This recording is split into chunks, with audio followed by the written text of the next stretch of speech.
अस्सलाम वालेकुम viewers, rich Pakistan का नया एपिसोड लिए मैं हूं आपका मेज़बान अब्दुर्रहमान। आज हम लाए आपके लिए दो इंटरेस्टिंग न्यूज़।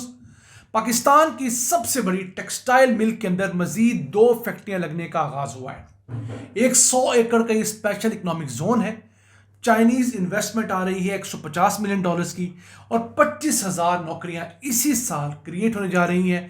ये तमाम तफसीलात आपके साथ शेयर करेंगे। जबकि आज की दूसरी खबर, खैबर पख्तूनख्वा हुकूमत ने अपने यहाँ से टैक्स कलेक्शन को 30% बढ़ाया है और इस साल 55 अरब रुपए का टारगेट बआसानी अचीव होता नजर भी आ रहा है। ये प्रोग्राम के दूसरे हिस्से में जानेंगे, लेकिन पहले चलते हैं आज की सबसे अहम खबर की तरफ। पाकिस्तान की सबसे बड़ी टेक्सटाइल फैक्ट्री जो लाहौर कसूर रोड के ऊपर इस वक्त जेर तामीर है, उसमें मजीद दो फैक्ट्रियां लगाने का आगाज हो गया है। ये चाइनीज कंपनी चैलेंज अपैरल लगा रही है। $150 मिलियन यानी कि 42 अरब रुपए की लागत से इस 100 एकड़ के स्पेशल इकोनॉमिक जोन को डेवलप किया जा रहा है। इसके अंदर बहुत जदीद किस्म के कपड़े बना करेंगे। मिसाल के तौर पर जो स्पोर्ट्स वेयर होते हैं, जो अच्छे खासे महंगे ब्रांडेड कपड़े होते हैं अमेरिकन ब्रांड्स के, वो यहाँ पर बना करेंगे। और इस कंपनी का टारगेट ये है कि वो $400 मिलियन सालाना की एक्सपोर्ट्स सिर्फ इस स्पेशल इकोनॉमिक जोन से किया करेगी। ये इसी साल के आखिर तक कंप्लीट हो जाएगी तो 25,000 पाकिस्तानियों को यहाँ पर रोजगार मिलेगा। इस फैक्ट्री के लिए जो एडवांस ट्रेन मशीनरी है उसका ऑर्डर चाइना में कर दिया गया है। अब पाकिस्तान में रवायती किस्म के टेक्सटाइल्स तो बनते हैं, मसलन के हमारी पैंटें हैं, शर्टें हैं, हुडीज़ वगैरह हैं, हमारे बेड वियर्स हैं, लेकिन जो स्पोर्ट्स के गारमेंट होते हैं उसमें मैन मेड फाइबर ज़्यादा होता है, उसमें कॉटन का इस्तेमाल कम होता है और मैन मेड फाइबर उस क्वालिटी का, उस क्वांटिटी का पाकिस्तान बनता नहीं है। तो ये फैक्ट्री अपने साथ तकरीबन हर वो टेक्नोलॉजी लेके आ रही है जो पहले पाकिस्तान में अवेलेबल नहीं है। सब कुछ यहाँ ही बना करेगा और हम उम्मीद करते हैं कि जब ये इस साल के एंड पे इनॉग्रेट होगी बाकायदा तौर पर, हम वहाँ विजिट करके आपको दिखा भी सकें। अब एक तरफ मुल्क के अंदर पाकिस्तानी टेक्सटाइल मिलें बंद हो रही हैं, चाइनीज़ इन्वेस्ट कर रहे हैं। उसकी वजह क्या है? एक तो चाइनीज़ के पास इन्वेस्टमेंट है, दूसरा चाइना में सामान बनाकर अमेरिका भेजना बहुत महंगा हो गया है, क्योंकि अमेरिका ने चाइना में जो चीज़ें बनती हैं उस पर टैक्सेस लगाए हैं। अगर चाइनीज़ चीज़ पाकिस्तान में बनेगी तो उसके ऊपर वो टैक्स नहीं लगेगा जो कि चाइना में बनी चीज़ का लगेगा।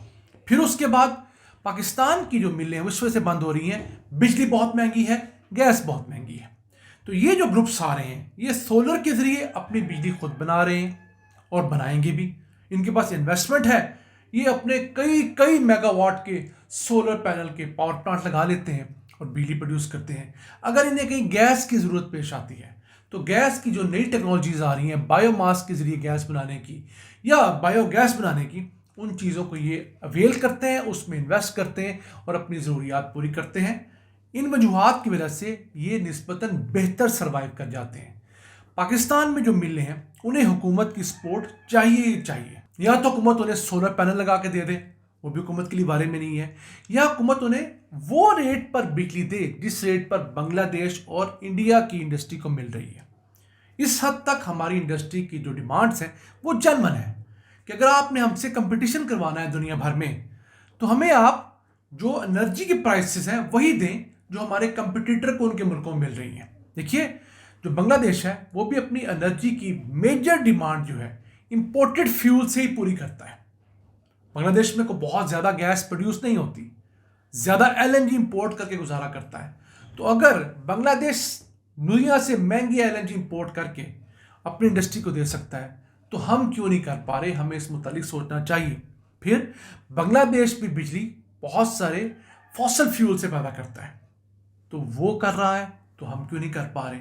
वैसे पाकिस्तान का जिक्र करें तो हमारे पास $25 अरब की इंस्टॉल्ड कैपेसिटी है। यानी इस वक्त मुल्क में जितनी फैक्ट्रियां मिलें टेक्सटाइल सेक्टर में लग चुकी हैं, अगर उनको हम पूरे ऑर्डर दे दें तो हमारी सिर्फ टेक्सटाइल एक्सपोर्ट्स $25 अरब हो सकती हैं एक साल के अंदर। बदकिस्मती से हमारे यहाँ चंद साल अच्छे आते हैं और फिर एक लंबा फेज आता है बुरे सालों का, फिर हम थोड़ा सा उठते हैं, साल दो सयाशी करते हैं, फिर दोबारा से हम रिसेशन में चले जाते हैं। उम्मीद करते हैं कि इस अहम इन्वेस्टमेंट के बाद मज़ीद चाइनीज़ ग्रुप भी आएंगे ताकि पाकिस्तानियों के लिए रोज़गार का मामला खुल सके। आइए चलते हैं आज की दूसरी अहम खबर की तरफ। खैबर पख्तूनख्वा रेवेन्यू अथॉरिटी ने गुज़िश्ता 6 माह के अंदर अपने रेवेन्यूज़ में 30% का इजाफा किया है।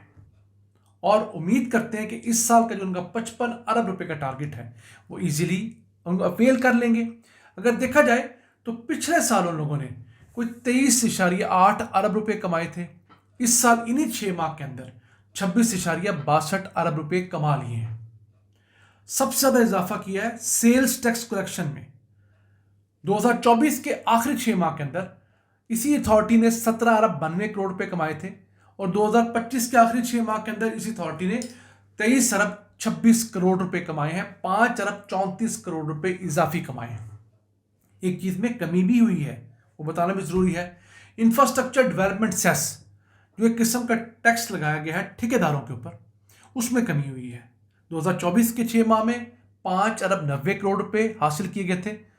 पिछले 6 माह में 3 अरब 36 करोड़ रुपए हासिल किए गए। 2 अरब 53 करोड़ रुपए की कमी हुई है, 43% कमी। इस कमी के बावजूद रेवेन्यू में इंक्रीज है क्योंकि सेल्स टैक्स ज़्यादा बढ़ा है।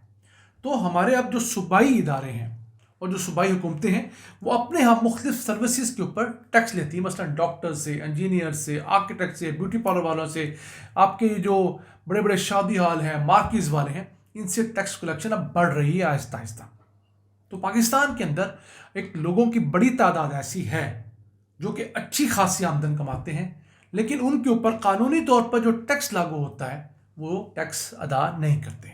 अगर वो लोग टैक्स अदा करना शुरू कर दें तो हमारे जितने अखराजात हैं हम वो सारे के सारे अखराजात अपनी जेब से पूरे कर सकते हैं, और तो और हम उसमें से कुछ रकम बचा कर अपने कर्जे उतारने की पोजीशन में भी आ सकते हैं। लेकिन उसका मसला ये है कि जिन लोगों ने पॉलिसीज़ बनानी है, जो असेंबली में बैठे हुए हैं, वो भी उसके नरगे में आएंगे, उनको भी टैक्स पूरा देना पड़ेगा। अब चूंकि वो पूरा टैक्स नहीं देना चाहते तो वो इस तरह की पॉलिसीज़ नहीं बनाना चाहते जिसके ज़रिए मुल्क के अंदर हर अमीर, हर तगड़े बंदे से टैक्स लिया जाए, पूरा टैक्स लिया जाए, ताकि जो छोटा बंदा है, जो गरीब आदमी है, जो मुतवसत तबके का शख्स है, उसके ऊपर कुछ रिलीफ दिया जा सके। लेकिन जो हालात है हमारी इकॉनमी के, आज नहीं तो साल बाद सही टैक्स सबको देना ही पड़ेगा। ये वही बात है कि बकरे की माँ कब तक खैर मनाएगी। अब हमारे खर्चात इतने बढ़ चुके हैं कि हमारे दोस्त ममालिक भी हमें इमदाद नहीं देते, IMF और वर्ल्ड बैंक भी हमें आम कर्जा नहीं देता, बहुत सारी शराइत के साथ हमें कर्जा मिलता है। तो इन शराइत को हम कब तक लिंगर ऑन करते रहेंगे। अल्टीमेटली हमें हर सूबे को, हर यूनियन काउंसिल को, हर शहर को अपने अंदर देखना होगा कि कहाँ कहाँ से टैक्स कानूनी तौर पर लिया जा सकता है और वो लेना चाहिए। जो लोग करोड़ों रुपए बना रहे हैं उनसे हुकूमत का हक है टैक्स ले और उसको फिर आवाम पर ईमानदारी से खर्च भी करे। नाज़रीन, ये था आज का एपिसोड। हमें उम्मीद आपको पसंद आया होगा। अपनी सजेशंस, अपनी आराज़ से हमें आगाह रखा करें। अपने मेज़बान अब्दुल रहमान को इजाज़त दीजिए। अल्लाह के पान।